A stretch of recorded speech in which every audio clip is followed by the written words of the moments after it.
The motion by Honorable Julius Iyobori was brought to the floor of the House of Representatives on that matter of urgent national importance. The lawmaker noted that for the fourth time, only in 6 months, violence has facilitated the transfer of power in West Africa, with Guinea, Mali and Chad seeing the emergence of new leadership from their respective militaries, and Burkina Faso witnessing the overthrow of its president, Roch Kabore, a few days ago. The House notes with high apprehension the frightening emerging trend of military coups in the West African sub-region, the most recent being in Burkina Faso, being part of a resurgence of the coup culture in West Africa.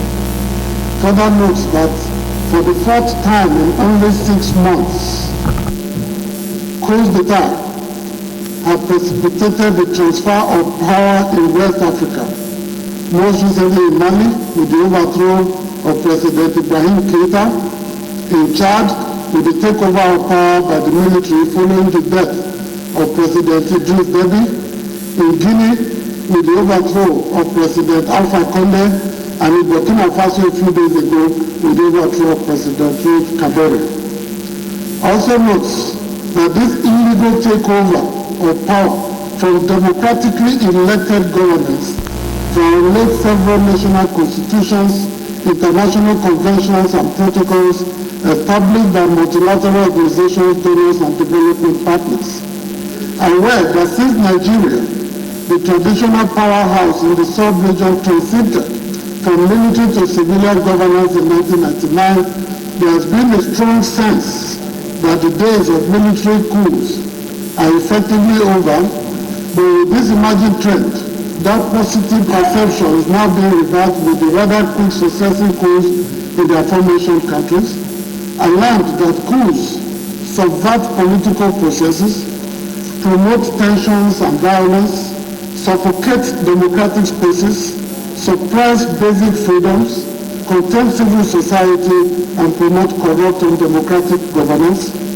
Convinced that if the trend is not immediately and firmly checked, it could erode the democratic achievements made thus far, distorting the emerging culture of constitutionalism and promote opportunistic and undemocratic actors in the region and by extension the continent.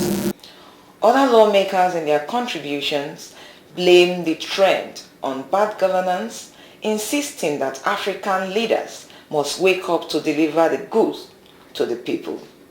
Mr. Speaker, I am also in tune with the prayers of that motion. It's in order. We should at all times condemn undemocratic means used to take over power wherever it happens. Having said that, I also want to use this opportunity of what is happening in that country to caution against despotic leaders. Though that country witnessed a sitting president who used the power available to him and donated to him by the people to increase for himself a term, and was running the third term in office, the people were having a very difficult time.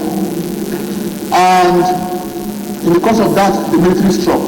I condemn completely what the military has done, but you must also look at the fact that when that happened, as opposed to what he said is the law in Ghana, where people are encouraged to come out and resist such military incursions into power, the people came out in solidarity with the military, not because they don't want democratic governance, but more because what they had was far from what they were looking, what they ordinarily desired. Democracy, they say, is government of the people, for the people and by the people. When an individual or a group decide to make that democracy about themselves, for themselves, and to benefit themselves. All the military coups we have had in West African region and African continent. Mr. Speaker, while condemning it, it is also a time for us to talk to ourselves, especially the leaders in African continent, because the manner in which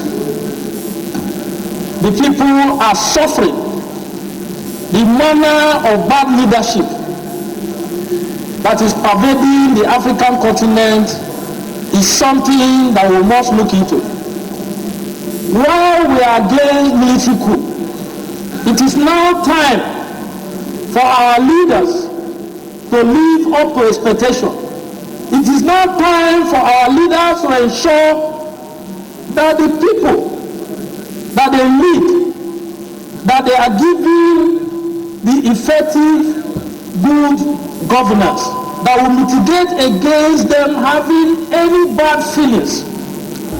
It is right and right for us to rise and condemn any act of any individual or individuals who will want to or who have truncated democracy in their region. Mr. Speaker, permit me to add that I want to say that this is a time that calls for the role that Nigeria has been playing in the West African sub-region, the role that Nigeria has played in stabilizing democracy in the sub-region. We are aware of the role of Nigeria in Liberia in time past, and again, we are aware of the role of Nigeria presently. Permit me to say that we appreciate this present government, appreciate President Muhammadu Buhari and the entire government for trying to continue to play that role in making sure that democracy in the sub-region is stabilized. The House further called on international and regional civil society to condemn the coup, as well as support political parties, parliament, to work for the immediate restoration of democratic governance in the affected nation. Take 2.